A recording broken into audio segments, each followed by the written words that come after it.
Hey guys, and welcome back to the official Sourcing with Kian YouTube channel. So you're sourcing products from China during Corona, COVID, lockdown, quarantine. Well, it's important to know that while factories are still operating right now, there is a new normal that we need to be aware of, that we need to take advantage of and make sure that we aren't making any mistakes sourcing products from China in this time. And this video is going to keep you right on exactly that.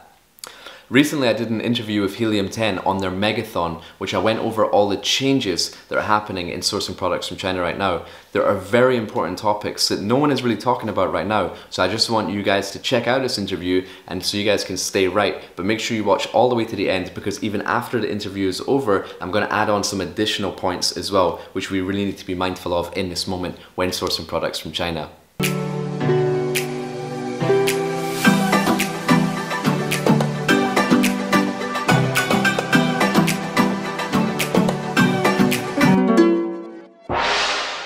For those of you who don't know me, my name is Kian Golzari and I've been living and working in China for the past 10 years. In that time I've manufactured over 2,500 products and visited more than 500 factories and attended more than 20 Canton Fairs. That's led me to working with brands such as the NBA, Olympics, United Nations, Ministry of Defense, as well as helping Amazon private label sellers as well. The purpose of this channel is to bring you up to date and teach you everything you need to know about sourcing products from China. So make sure you click subscribe if you're new to the channel and turn on, click the bell to turn on post notifications so you can stay up to date with all the latest videos which are being released.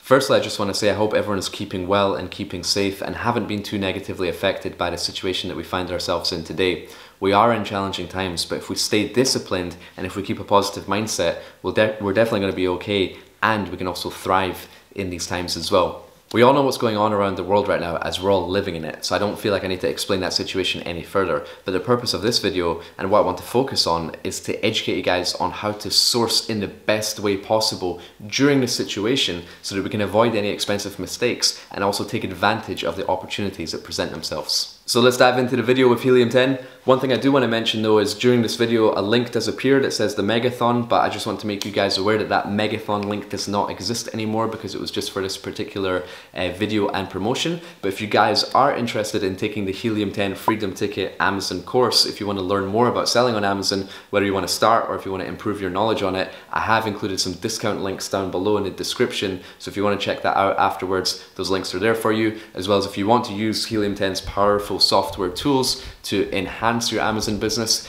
discount codes are also down there for that as well. So without further ado, let's dive into the video, enjoy it, and we'll chat afterwards. I'll see you in the interview. All right. Anyways, our next guest has been on the Serious Sellers podcast. He is one of the most well-known pretty much in the world as far as the go-to guy for sourcing. I mean, he's sourced thousands and thousands of products, not just for the everyday person, you know, like you or I, but, you know, if Neymar or Steph Curry or other superstars need to get a product made, who do they go to? They go to Kian. So let's bring Kian on here. Kian, how's it going? Hey, what's up, Bradley? How's it going? Hope you're well. Doing awesome. Now, where are you actually right now? I know you used to live near me here in San Diego, but you went back to Europe a few weeks ago, right? I'm in Scotland right now, so back home. But, you know, it's been a very international morning so far, so if you want, I can speak in like a stronger Scottish accent. Yeah, you've got a great accent already, so that's almost like, you know, having the full effect of having a bilingual as well. But I think all of us can understand you. I love your accent. It's my second favorite accent in English to the South African. Do you have any South African friends?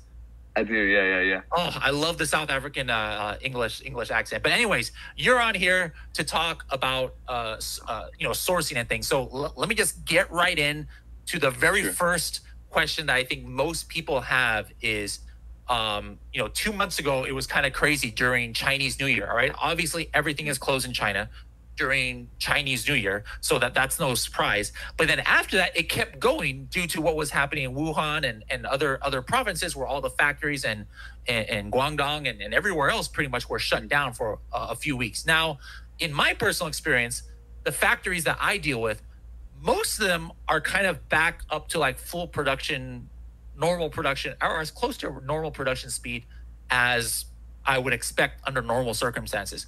But you obviously have a lot bigger picture than I. Can you let us know what's going on in China as far as factory's production? Sure, yeah. I mean, that's a really good point. And you have to remember as well that like it's really based on like the category, as you said. Like Wuhan is kind of where it first outbroke, and everywhere else in China is kind of like back to normal. But Wuhan, that area, is still has some like relative like issues, but everything else you can assume like it is business as normal. But there are a lot of things that have changed that we need to be like mindful of now. Because if you remember, like China have actually had 3 pretty big hits in the last few months. Like towards the end of last year, they had the Trump tariffs, which jumped up quite a lot, which affected a lot of their orders. And then they had the Chinese New Year, which was their holiday, which was their downtime. And then during the Chinese New Year, they had the coronavirus. But there was also like a double effect, because remember, the coronavirus was in China for about a month or 45 days before it hit the rest of the world. So their factories were like downturn in that time. And then when they started to get their thing, get back together, like then the coronavirus happened in the rest of the world and it affected our orders. So they've had like quite a few, several different impacts. But what we can do about it right now is that I think at a time like this, over communication is really important with your factories. Just to first of all check, is everything okay? Is everything back to normal? Are they still making the same products that they were making before? Because a lot of products have gone down in demand as a result of the climate. So for example, travel bags was one of my products, and there's just no demand for that right now. But they have all these machinery for like cut and sew. But, you know, to make a mask is also the same skill set as to make a bag, because it's just cut and sew. But there's a global demand for masks where we can't get enough. So a lot of my bag factories have reached out to me to say, hey, we're making masks now. And that makes sense. The production lines are full. So if you don't just assume that it's business as normal, like things have changed. So whatever it is you're doing, depending on the category, definitely get in touch with them. And then also consider, like, is that product particularly in demand right now because of our climate? Because if it's in low demand and they can't pivot into other products, they may lose some of their workers, because they don't want to like pay all their workers just to sit there and do nothing. And those workers will go to other areas where there is a lot of demand. So that's the other thing you want to ask is, can they still produce to the same capacity that they were producing before? Because you might assume that you can just get the same lead times as you were getting before. And then what's interesting is that like there might be some opportunity here as well, because remember, like when coronavirus first broke out in China, a lot of people thought it was only going to be in China. So they just started rushing and placing their orders just to try and get stuff out fast before the country shut down, not realizing it was going to come and hit the rest of the world. And then when it hit the rest of the world and our demand came down in this part, then people started canceling their orders. So they had a big surge of orders and a rush of cancellation of orders. So as a result, they may be holding on to a lot of stock of cancelled orders that they have produced for other people. So you might be able to pick up some products on the cheap. And again, it's like over communication that you'll find out these sort of things. Awesome. Like that's, I think hopefully you kind of ease the worries of a lot of people, because, you know, some people are going to the extreme and like, it'd be impossible to source from China now. And then other people were saying things like, oh no, you know, all products from China right now are being stopped at the U.S. border or something like that, which, you know, was untrue. So it's good to know about some of those things. Now, some people are asking about shipments. We're going to have somebody on who's going to talk about shipping and logistics, because that's like a whole conversation in itself. There sure. are still some big issues happening with at least air shipping. As far as from China go.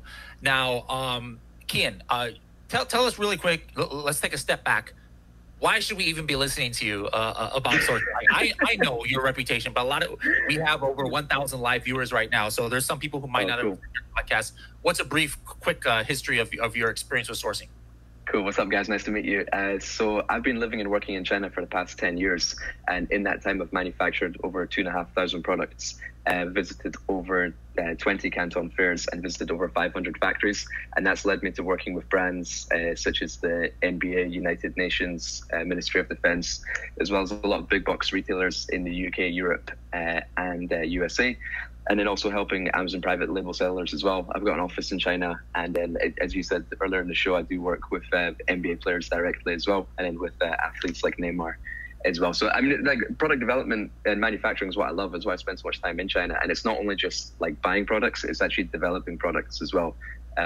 So yeah, this is the longest period of time in the last sort of 10 years that I've not been in China due to the virus. Supposed to be there right now during the Canton Fair. But something very interesting is that, I don't know if you guys have heard that the Canton Fair is going online for the first time in June. So initially they were going to postpone the Canton Fair, then cancel it. And now they said, all right, it's going to go online. And that's going to be in the middle of June. And that's going to be very, very interesting because from people that I've talked to over there. How's that going to work? Yeah, that's what I was thinking. But they've basically, you can approach all the booths in the Canton Fair, and each exhibitor is allowed to display photos, videos, 3D videos, and also VR. So there's going to be some sort of virtual reality in there as well, where you can actually go into the booth and see things. And then you can also book calls with the exhibitors as well. So you can still get your one-to-one FaceTime during the fair. But it really opens up the playing field, because anyone who goes to the Canton Fair has got a massive advantage, because they're getting to meet the manufacturers, like build real relationships, touch and feel the products, see all the competitors. And remember, a lot of the factories which are in the Canton Fair are ones that don't necessarily put their products on Alibaba, because these are the very good factories that their production lines are always full because they're that good. And because they're always full, they don't need to advertise their services on Alibaba. And it's like, if you go to China and if you go to the Canton Fair, you have the advantage of doing business with the best factories. But now with that being online, it opens up the playing field to everyone. So they're going to get a lot more inquiries, and these sort of factories which are only limited to certain people who go there is now available to everyone. So I'm going to, as soon as they release more information, I'm going to be making a video on how to best navigate through the online virtual Canton Fair, which will be middle of June. That just boggles my mind, like how that's going to work. Yeah. It's kind of amazing what technology allows us to do. We're going to go ahead and open it up to more questions now. So if you have a question about sourcing in China, about factories, about how to negotiate with suppliers, about inspections. I mean, Kian knows all of this stuff plus a lot more. How to travel around the world in private jets. I mean, Kian knows everything how to do so. Is Neymar nice in person? I mean, ask anything that you want here. Let's see here. Okay, let me see if there's questions here. By the way, one important thing I do need to add is this is a time where you need to be very, very careful when making payments to your factories, because remember, like some of our businesses are in trouble because of a lack of demand. Well, if your factory is also hit with a lack of orders as well, they could be in trouble as well. So if it's a factory that you've had a long-term relationship with, fine, you can do payments as normal. But if you're placing your first order to a supplier that some people may be doing, because they're just sort of learning Amazon as a result of spending all this time at home, don't be placing like large payments to factories that you've never done business before without doing proper checks. So if you're using Alibaba, make sure you use trade assurance. If you're not using Alibaba, maybe use a letter of credit. And for people who have long-term relationships with their existing factories, now might be a good opportunity to ask for credit on your order. Because, you might say like, hey, things are like a little bit rough over here. Could you maybe lend us some support? Could you give us 30 days credit? And, if they're a strong and powerful factory, this is well within their means, and they're able to do that for you. So you can also take advantage of this time as well. Excellent. Hey guys, please do me a big favor, and if you're getting value from this video, please smash that like button for me. That'll tell YouTube that you are actually liking this content, and they'll show it to more people, so I would greatly appreciate it if you could hit that button for me real quick. Thanks very much, and let's get back. Here we go. This is from Khan. I think we're talking about like the factories, like Chinese. A lot of people have this question, like, if I give my design to a factory, or if I do a private label with a factory, like what kind of protection, like how many % of these factories might turn around and maybe sell your product to somebody else? I wouldn't worry about it too much, because like from my experience, what I've seen with people is that like they're very, very protective of their product, like it's their baby, and they almost like love their product too much, and then they think that everyone wants to copy it, when in actual fact, like you can, the best way to protect yourself, my best advice would be that if there's something unique about your product and you want to protect it, then just register it in the markets that you're selling it in, like trademark it, patent it, design register it, whatever it may be, just so that if anyone ever does copy your product, then you can take them off sale. But if there's nothing that unique about your product, then you don't need to be like registering it. And here's the other thing, like I've had my products copied before as well, but I'm like a constant innovator in that by the time I've got my product in market, I'm already working on the next iteration. So by the time someone copies it and brings their version to market, I've already brought out the improved version. So don't just think that you can do a product and just sit on it. You should always be constantly improving. And again, that's down to having a good relationship with your manufacturer, just by asking them, what are you guys working on? Because as we constantly develop products, so do the manufacturers. So you also want to like learn from them what they've got in the pipeline, and you only get that if you have a bit of relationship with them. But yeah, you know, you can just register your products. You can also get them to, you can also sign an NDA or an NNN, but I don't like getting factories to sign those documents because you're showing a lack of trust. You're like, hey, go and manufacture my products, but I don't trust you, so I need you to sign this document. Whereas a lot of the best things in terms of doing business with China is the relationships that you build, and the relationships are built on trust. Okay, cool. Real quick, looks like we got a lot of live on YouTube. We got 600 live on YouTube and 300 live on Facebook. Regardless of where you're watching this, if you're finding this information valuable, you think others might be interested, we're going to be on this broadcast live all day. Share this right now on your timeline. Just, it should be all public. Share it right now on your timeline. Tag Kian, tag myself. Share it in Instagram. Take a picture of you watching it right now. Give us a couple shares. Give us a like or give us a thumbs up right now. I haven't even asked for that. I forgot about that. It's all about the algorithm, right? Now, give us a thumbs up right now, whether you're watching on Facebook or on, we're only at 72 likes. All right, we're at 72 likes. Give us a thumbs up on Facebook or YouTube right now. Here's the question. Other than the Canton Fair, it's from Simone, what other fairs do you recommend for sourcing in China?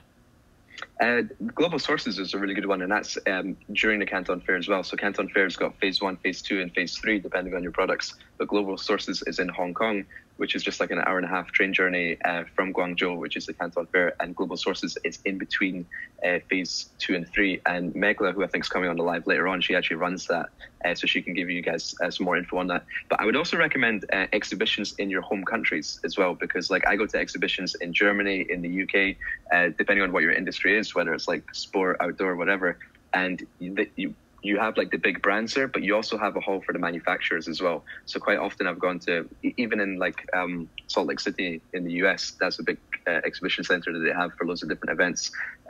Whatever category that you're into, look for your local conferences as well, and you'll find manufacturers there. And another hack, if you can't attend those trade fairs, look them up online, because they have a list of the exhibitors, and you'll find the factories' names there in the list of exhibitors, and just contact them. Okay, excellent. I'm not sure which one, Marie. I think Marie was asking about the original, the online Canton Fair. Anybody can go to that one, right?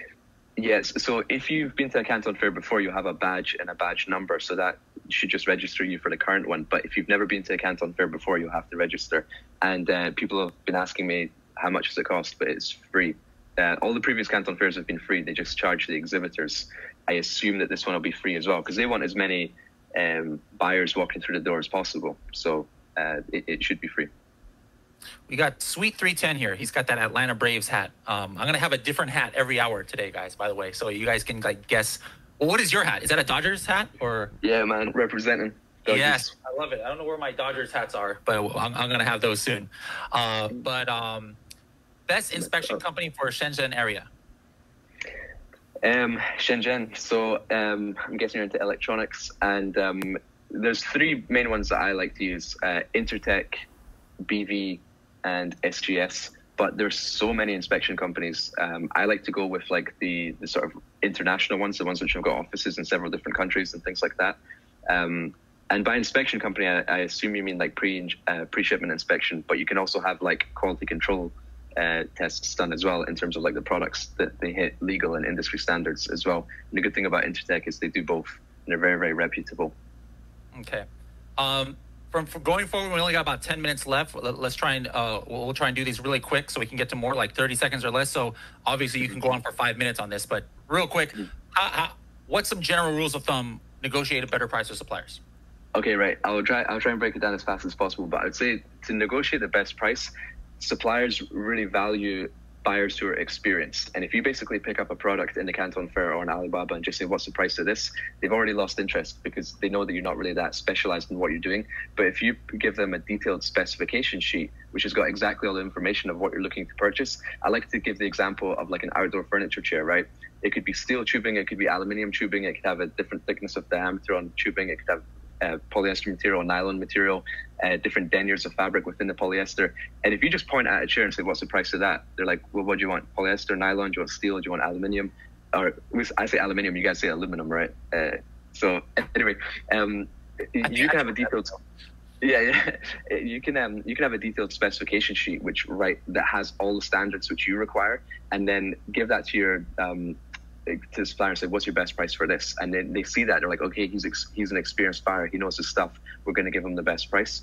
And then the good thing is, like at a thing like Canton Fair, you can walk down many different booths and get prices from many different suppliers, but because you're telling them what you want, they're going to calculate it to the exact same specification, and you've given the same information and same details to loads of different suppliers. So then you'll start to get your prices back in, like $10, $9.90, $9.80, $10.20, and then you can basically figure out, okay, what's the market price for this product? And then if someone offers you a price like $7, you know it's not real because you educated yourself on what the market price is, and you can sort of use that to then ask for like a discount once you've educated yourself on what the price is. The other thing with pricing as well is relationships, and you want to show your power as a buyer, that you're going to be placing regular orders, that you have a good brand, that you've maybe got an income stream off of Amazon, that you also supply retailers. Just maybe you supply different markets, you supply Germany and Japan. You want them to get excited to work with you, but you don't want to come across as just a beginner who's placing your first order for 300 pieces. They're just going to name their price, because remember, like, they get inquiries like 50, 100 a week. They are looking for the serious buyers. So anything you can do to sort of strengthen your own buying power is going to work in your favor. Okay, I think in Scotland, 30-second answer means a little bit something different than over here, but we'll give you a pass on that one. That was good information. From Edward, do you think China as a sourcing country will be increasingly irrelevant in the future due to coronavirus? I don't think so. What about you? No, and it's interesting because a lot of people have said this, but no country in the world comes close to the scale and the capacity and the infrastructure that China has. Think about the amount of ports that it has. Think about it as like the skilled workforce that it has and how fast they can scale up. If you need 10,000 of something produced in a month, what other country in the world can do that apart from China? But a quick hack as well, like if people don't want to have made in China put on their labels, you can actually write made in PRC. And PRC stands for People's Republic of China. And not a lot of people know that, and then they don't get the whole made in China negative connotations. Oh, that's a great little hack right there. Pretty cool. What's the wisest way to go with inspection? Should you use an Alibaba registered inspector? No, I don't. To be honest, I don't like anything to do with Alibaba. I would just do. Intertech is the company I'd recommend the most. Intertech.com. That's INTEREK.com. And they just provide very, very good inspections, very detailed, and you can't go wrong. I think they're maybe like $150 or something. Okay, another quick one. Do you recommend using Alipay or ordering directly from merchants on Taobao? I'm assuming he means Taobao. Mm-hmm. I've not done that before. I've not ordered from Taobao, but good luck. Let us know how you get on. When talking to a sourcing agent, what's the standard fee percentage, would you say? This is a tricky one, right? Because I personally have never used a sourcing agent. I don't like using sourcing agents because I am the source. Like that's what I do. I go to China and I source products. So I don't like to give that job to someone else. But one thing I'd say of sourcing agents is be very, very careful, because one of the biggest advantages of sourcing products from China is the relationship that you build with the manufacturer. And remember, when you use a sourcing agent, it's the sourcing agent which owns that relationship with the manufacturer. Some sourcing agents don't even like to disclose the factory that they're working with. And you also have to remember that when the sourcing agent picks the factory to place your orders to, they're picking the factory that incentivizes them the most, not necessarily the factory which is best for your business. So if you are using a sourcing agent, just make sure that they allow you a direct line of communication with the factory, and you know exactly where your goods are being produced at all times. But I couldn't tell you an exact percentage because everyone's a little bit different. And some sourcing agents also take a percentage from the factory as well. So they might give you a lower percentage, but it may sound like it's better, but they're still getting paid the same amount and you're getting higher cost goods. All right, let's keep going here. Should we expect an increase in the price of manufacturing in China? That's interesting. I don't think so. I don't think so. I think time will tell, but they are desperate for orders and they're desperate to get going. So you might even be able to negotiate discounts. And if not discounts, you should be able to negotiate credit. I know some prices have come down because oil prices come down as well. So I would use this to your advantage to basically negotiate discounts or credit. Okay, this one I can take. I think you're talking about the FN SKU sticker. So you can have your manufacturer do that, and then you don't have to do that yourself. Because if you have Amazon do it, I think it costs like 20 or 25 cents per unit. But absolutely, if you already have your FN SKU barcode, have your manufacturer put it on the product. What about paying with credit card for payment? It's very, very few, if any, manufacturers accept like American credit cards to pay for product, right, Kian? Mm-hmm. Yeah, I would advise against that. I mean, you could use, if you're ordering through Alibaba, then just use the trade assurance program, because that protects you against, if there's anything, I think it protects you for 30 days. If there's any discrepancies from what you've ordered to what you actually received, then Alibaba will sort of recover you the money. So that if you're looking for protection, that's better than the credit card. Okay, excellent. Let's keep going here. We usually do this at the end, but we're almost at the end now. So we're going to go ahead and, what is your website? I know you have a Facebook group, so can you give out your social media and your contact info?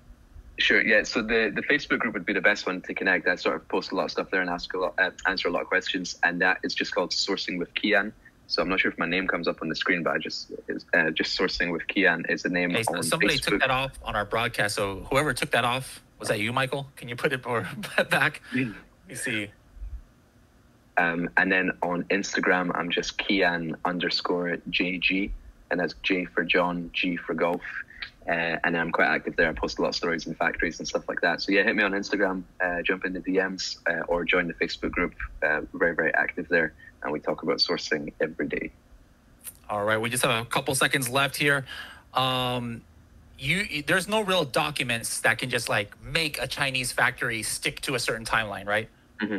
Yeah, so what I do is I make up a terms and conditions document, which I've basically stipulated, and I send that with the purchase order to say, all right, this is the agreed delivery date, and then I get them to sign it. But in that, I also say if there's a delay in the shipment date by more than 14 days, then the supplier agrees to air freight 30% of the order at their own expense, and they sign that with their company CHOP as well. So they know that there's consequences if they don't meet their delivery dates, and if you're a reliable customer to them, they'll respect that and they will air out at their own expense. So just basically stipulate that so they know that there's a consequence if they are late on delivery.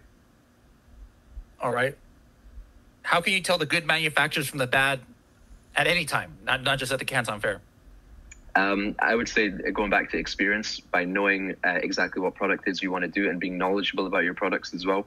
Because if you don't know about your own products, about how they break and how they're used and stuff like that, they can sort of tell you anything that you want to hear.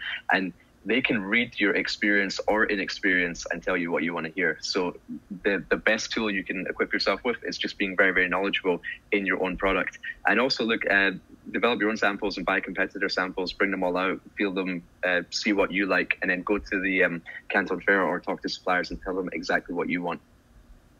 Okay. All right. That's about it for the question we had today. I love whenever I interview Kian, because he's one of the few people who talks as fast as me, so we can get like double the amount of information in here, other than my stuttering, obviously, as you guys can see. But again, which way am I pointing? Sourcing with Kian, you guys can see it there, right there, Sourcing with Kian. So check him out on Facebook and give him a shout out. Take it throughout this, guys. This would be kind of cool, you know. Take a picture if you're watching this, like on your phone, and then tag me. I'll give you my Instagram handle in the next thing, or we're going to talk about social media, and tag Kian. Kian's pretty much a social media influencer himself with millions of followers. Maybe not millions, but anyways, Kian, thank you so much for joining us. Cool. We hope to see you back soon. We still have some of that scotch that you left us at the Helium. There's still some left. So yeah, cool. We can have a few drinks when you come back to our office. I'll bring you another one now that I'm back home. Awesome. All right, thank you very much, cool. Kian.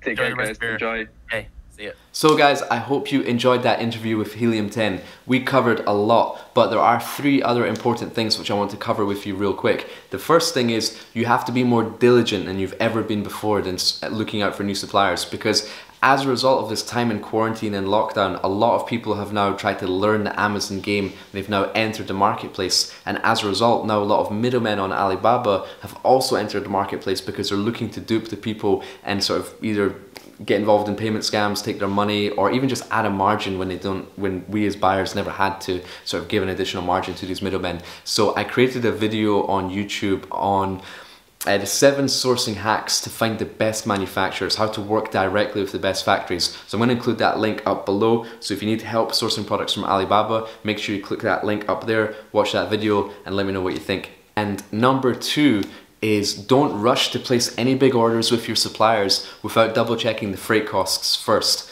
Well, because of COVID, because of lockdown, because of quarantine, there's a lot less commercial airlines in the air. So as a result, there's a lot less supply. So if you normally air freight your goods, well, the costs have gone up 4 or 5 times. So just double check that before you place a large order, which you were considering to air freight, because now your margins have been completely eroded because of the cost of the freight.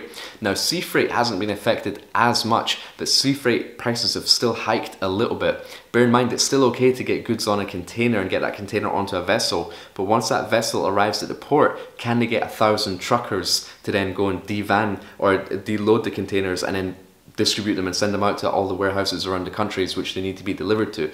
So those prices have also gone up a little bit. So like I said, just double check the air freight costs you're okay with, the sea freight costs that arrives in time and it's at the margin that you like, and then if that's all okay, then you can go ahead and place those big orders, but make sure you check your freight cost first. The third and the final thing is that, as I mentioned, the Canton Fair has now been postponed and it's now becoming a virtual Canton Fair on June the 15th. Now, this is the biggest opportunity for Amazon sellers out there, and it's because the best suppliers go to the Canton Fair. The best suppliers don't necessarily list their products on Alibaba, and that's because their production lines are already full because they're very good suppliers, so they don't need to go and advertise on a platform like Alibaba. Now, any seller or any buyer who went to the Canton Fair always got access to the best suppliers. But now that the fair is going online, it's now leveled up the playing field. So you have access to the best suppliers and the best products without having to go to China, because now this Canton Fair is online. Now, I'm going to keep you right on that process as soon as they release more information, and my next video is going to be on how to navigate the online Canton Fair, what we need to do to prepare and what we need to do during the fair in order to get the best results. So make sure you subscribe to the channel and click the bell to turn on post notifications so you can stay up to date as soon as that video becomes available, and I'm going to keep you right. I hope you found those tips useful, and hopefully you found some stuff that you learned from and you can apply to your business and you can start to get better results. If there's anything you think I missed or anything you want to talk to in more detail, or if you have any questions about any of the stuff I discussed, make sure you let me know in the comments below. You can ask away and I'll be checking and reading all the comments and I'll be replying to everyone there. So please, even if you want to just add your opinion or if you want to say which part of the world you're watching from, please let me know in the comments below. I really like engaging with all of you guys down there and getting to know you better. And remember, if you would like to work with me one-on-one directly, if you want me to take a deep dive into your sourcing practices and help you get a better price, a better product, find a better manufacturer, help you negotiate terms or credit or anything like that, I've also included a booking link down below where we can have a one-on-one Zoom call and I can take a deep dive into your business. So if that is something that interests you, the link will be down below and I'll be happy to connect with you and help you in more detail as well. So thanks again to Helium 10 for having me. Also, make sure you go check out their YouTube channel because Helium 10 puts out a lot of great content, as well as their Facebook community where a lot of people post great content as well, and also their Instagram where they're very active as well. So I'm very appreciative to Helium 10 for having me. Also, thanks for the cool hat. And I will post all their links to their Facebook, YouTube and Instagram down below, so make sure you connect with them as well. If you want to stay more in touch with me, I have my free Facebook community, Sourcing with Kian, which a little image should pop up here. And people just post like daily questions and things like that, and I just jump in and help people out wherever I can. And also, if you're feeling a little bit more social, feel free to connect with me on Instagram, Kian_JG, that should pop up here. Send me a DM, whatever, we'll chat, and we'll chat about China stuff there, so let's connect on Instagram as well. And also, as I mentioned, if you want to take the Helium 10 Freedom Ticket course, or if you want to use their software tools, they've kindly provided discounts for you guys, which the code is just Kian10 for 10% off every month, or Kian50 for 50% off the first month. And those links and codes will be posted down below in the description. So if you are interested, I would definitely take them up on that as well. So as I said, guys, the next video will be on the online Canton Fair, which is the biggest opportunity right now for Amazon sellers. So make sure you master that process so you have access to the best suppliers and you can get the best products. And that video will be appearing next. So I'll see you there.